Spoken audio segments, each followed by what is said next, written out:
What's up, everybody? Welcome to Sports Earth.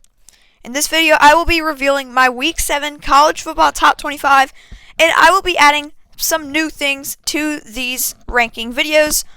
Later in the video, you'll see my new Heisman Watch and my list of contenders to still make the college football playoff. So we'll get to that a little bit later, but let's kick it off with our Week 7 top 25. So number 1, Clemson. They dominated against Miami. Miami really had no chance in that game. Clemson did have 3 field goals blocked, and that was all on the line. None of that was on their kicker. So that is definitely concerning for the Tigers because that's 9 points that they didn't get because of blocked field goals. And actually, one of those field goals was run back for a touchdown by the Hurricanes. Number 2, Alabama. They struggled against Ole Miss. Their defense looked really bad, but the offense, it was amazing. 63 points, I believe over 650 yards. But the defense really needs some work. You can't be giving up 48 points against Ole Miss. That's over 600 yards of total offense. Number 3, Georgia. They played pretty well against Tennessee. First half was it was close. Tennessee was leading at halftime. But the second half, Georgia came out and blew the Volunteers out of the stadium. Number 4, Ohio State. They have yet to play. Number 5, Notre Dame. So Notre Dame, they struggled a little bit against Florida State. They only won that game by 16. The Seminoles did a good job keeping it close. But, Notre Dame, they've got a great all-around team, great rushing attack, and a very good defense as well. Number 6, Penn State. They have not played either. Number 7, North Carolina. They were blowing out Virginia Tech early, but then the Hokies were able to make a comeback. North Carolina ended up winning that game 56-45. No defense in that game at all. Number 8, Oklahoma State. They've been looking pretty good this year. They're the only undefeated Big 12 team left, and I feel like they have a chance maybe to win some games, later down the road and potentially contend for a college football playoff spot. Number 9, Texas A&M.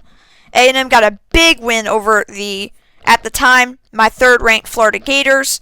So this is a big win for Texas A&M, getting a huge early season win on their resume.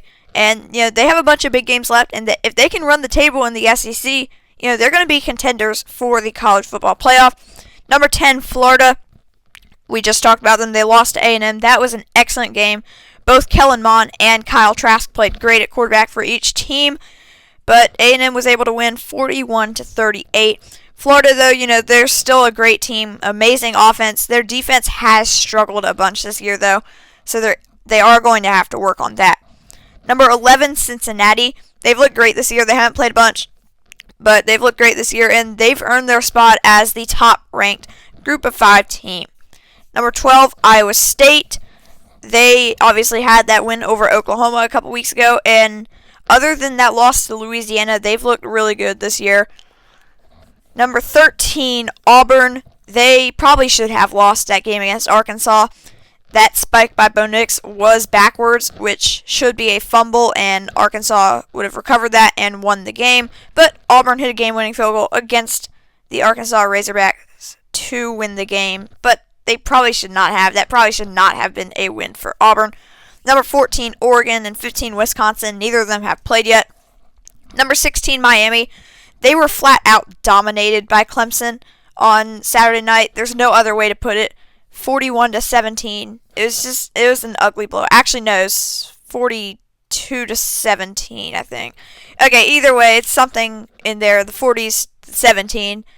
But, Clemson completely dominated Miami. Offense had under 200 yards. And that's really bad considering all of the weapons. But the receivers for Miami were really struggling. De'Aaron King threw 2 interceptions, and his backup threw 1 as well. Number 17, Minnesota. They haven't played. Number 18, Louisiana. They are undefeated, and they have that big win over Iowa State. So, they have that win for the resume, and they're still undefeated. They have a serious shot to make the college football playoff this year, and they could later in the season, if they're still undefeated, they could have an advantage over a team like Cincinnati because of that win for their resume. But, they have to go undefeated the rest of the way, and that's going to be pretty tough. Number 19, Virginia Tech. So the Hokies, I kind of talked about their game earlier when I was talking about North Carolina. That was a super close game, super exciting, bunch of offense. But they were getting blown out early, and their defense can't be allowing 56 points. Number 20, USC, they haven't played. Number 21, BYU, they had a pretty close game against UTSA, but they've looked very good this year as a whole. Number 22, UCF, they suffered a loss against Tulsa, I believe it was Tulsa, 2 weeks ago, but they were able to rebound, and they're a solid team. They have, they're obviously one of the best teams in the Group of 5. They've been amazing over the past couple of seasons. Number 23, Tennessee, they played a great first half against Georgia, but their second half was a little shaky. Offense started turning the ball over, and the defense really could not stop the Bulldogs. But Tennessee is still a very good team.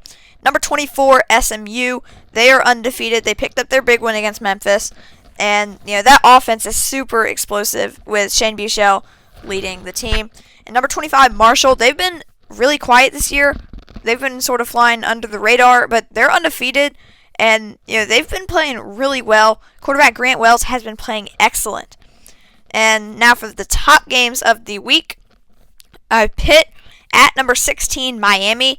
So Miami, they could potentially trip up again in this game, but I think I'm going to pick Miami in this game.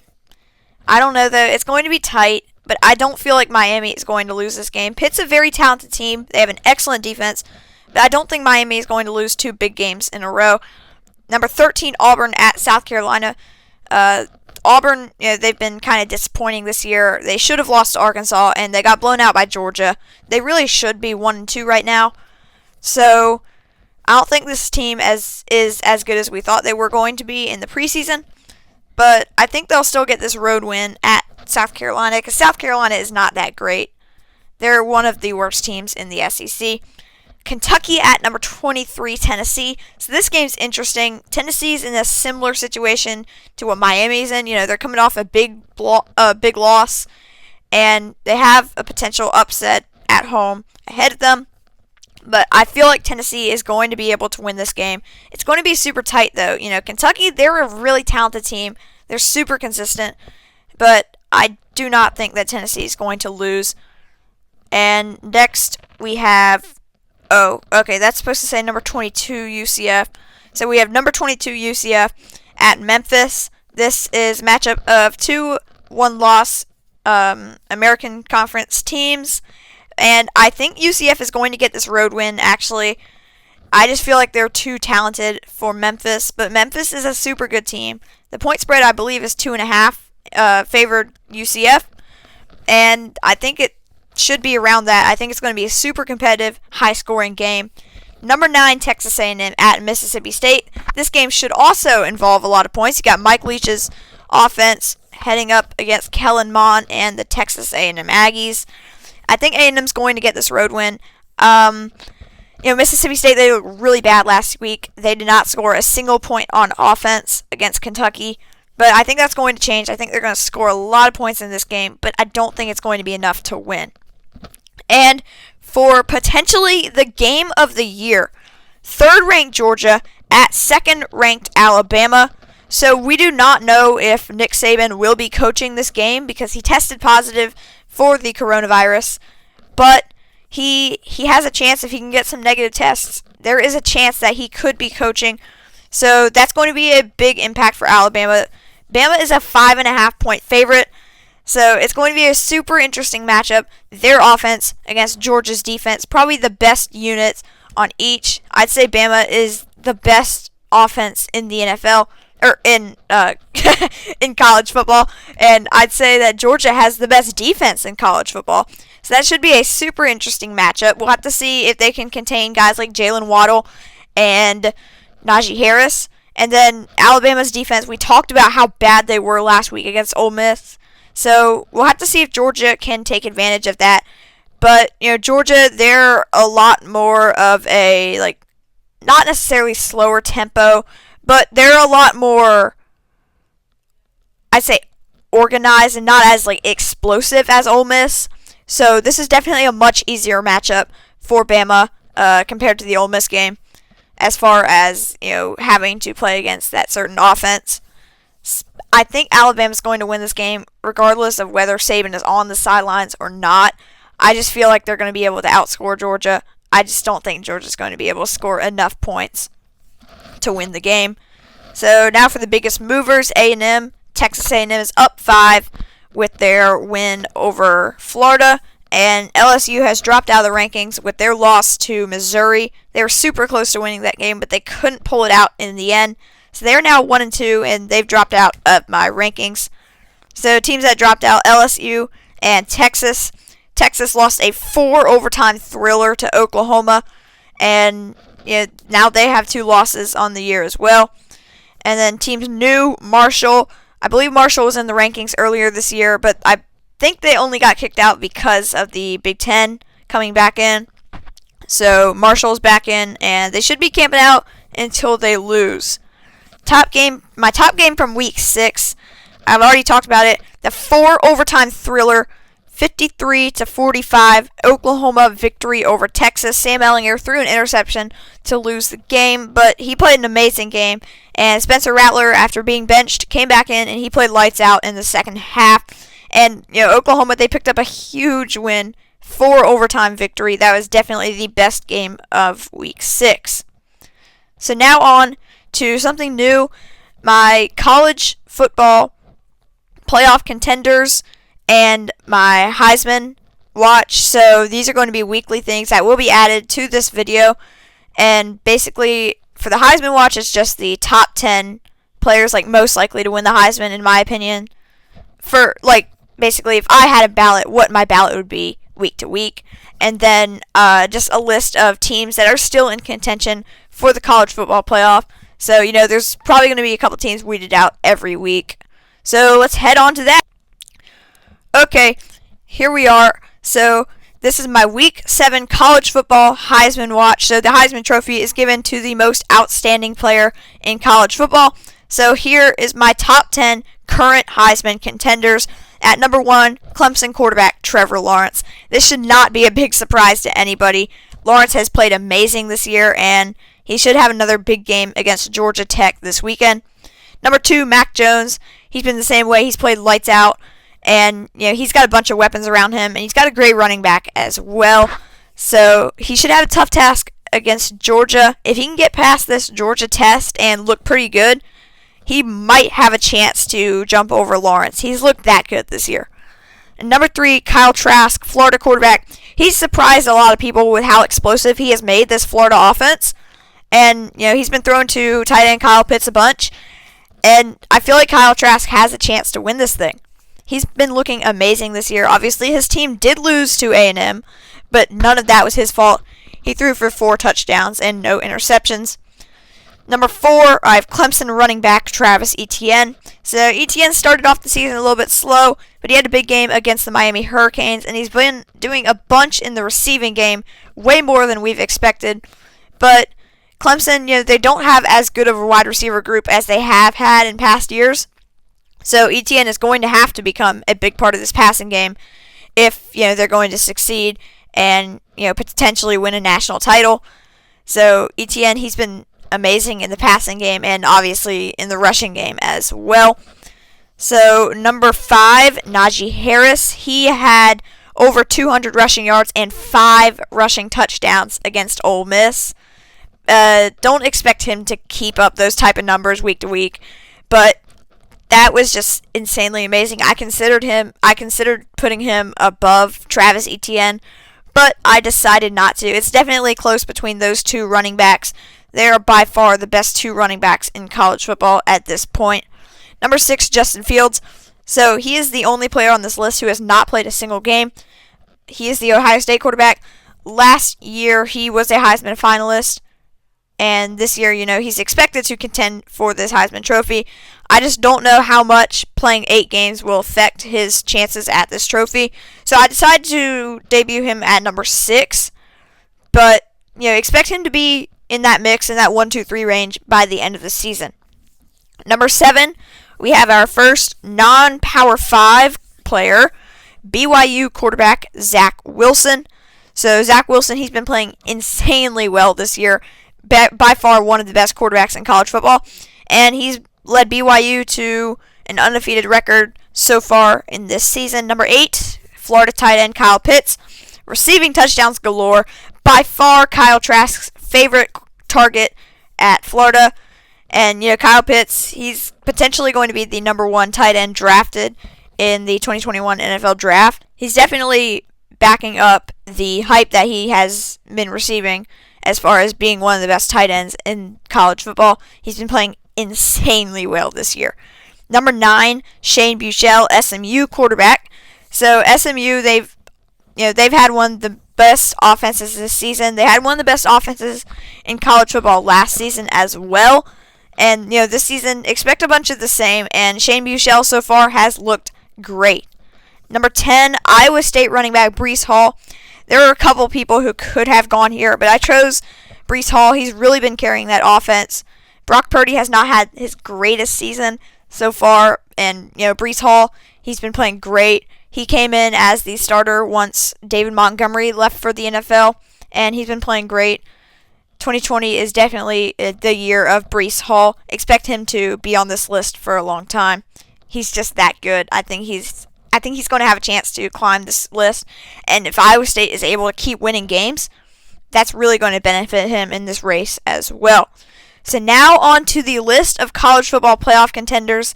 So I'm only really going to talk about the teams that I feel like need to be talked about. So I'm not really going to talk about like Clemson and Alabama, but I will talk about some other teams that are listed that maybe are kind of questionable, and I'll explain why they're listed. So Clemson, Bama, Georgia, Ohio State, Notre Dame, Penn State, North Carolina, and Oklahoma State, I feel like all make a lot of sense.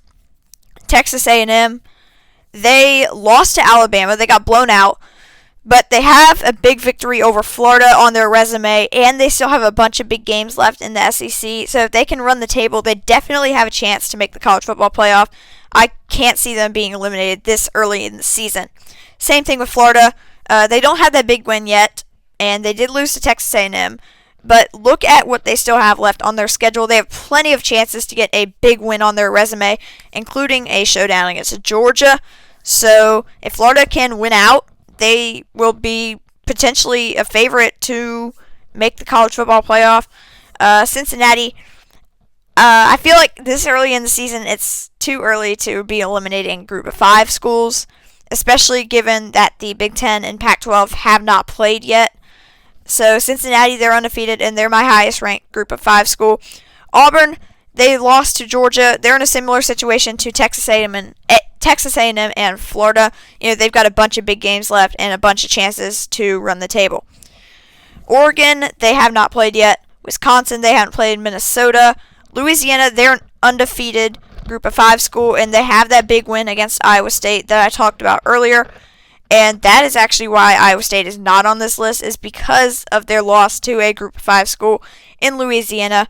Now, if Louisiana turns out to be insanely good and goes undefeated this year, then Iowa State will probably come back on this list if they do not lose another game. But we'll have to see how all that goes. And next up, Virginia Tech. So they did lose to North Carolina, but they still have a bunch of games left in the ACC, including a game against Clemson late in the season. So if Virginia Tech can go undefeated the rest of the way and win the ACC, they're definitely in as a one-loss ACC champ. USC, they haven't played yet. I feel like a bunch of people probably would not put USC on this list, but that offense is just too explosive and too exciting. I think that offense could win them any game.